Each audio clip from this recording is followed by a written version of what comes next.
what's it, about 30 years ago this winter, you showed up here, is that about right? I've been coming to this stretch of the North Shore for 30 straight years. Rabbit and I, we have the record. If you don't live here, we've been coming for 30 straight winters, and the deal is that we got to surf sunset every winter. I haven't done it yet on this trip, but the swell's coming, so Saturday's the day. One of the things we're doing is this ultimate sessions, right. And we're talking about that one specific moment as Burley. That moment in Burley as being one of the ultimate sessions. Well, you got the footage. Well, that also helps.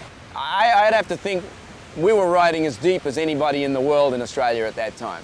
Nobody really knew about it, you know, because we didn't have the mass media that we have today. I mean, today you hear about that sandbank at Coolangatta and Cura every other day when they have a good swell. But back in those days, it was word of mouth, you know. Someone wrote a letter and said, hey, you should have been here. The swell was insane. We had the best day at Cura ever. Or we had the best day at Burley, you know, and it was word of mouth. And eventually it might end up in a magazine, you know, or a surf movie a year later, because, you know, we didn't have videos and, you know, we couldn't put it on the internet and have a video grab, you know. Talk a little bit, let's talk about the equipment and first the equipment and what you were, you know, performing on that ultimate session.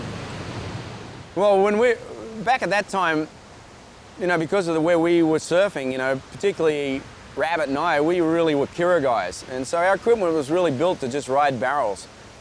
In a different sense of, say, performance surfing, the goal then was to get as deep for as long as you could, and style. And it really wasn't about how hard a catback or how hard you hit the lip. It was more about how deep did I get and how long did I go for. And there was no thoughts of cutbacks of that. It was just barrel riding. And to be honest, we stayed in the barrel longer because the boards were slower. And the stories get a little better as we get older. I mean, we actually got deeper than probably we did, but that's part of folklore, and that's the beauty of surfing, you know.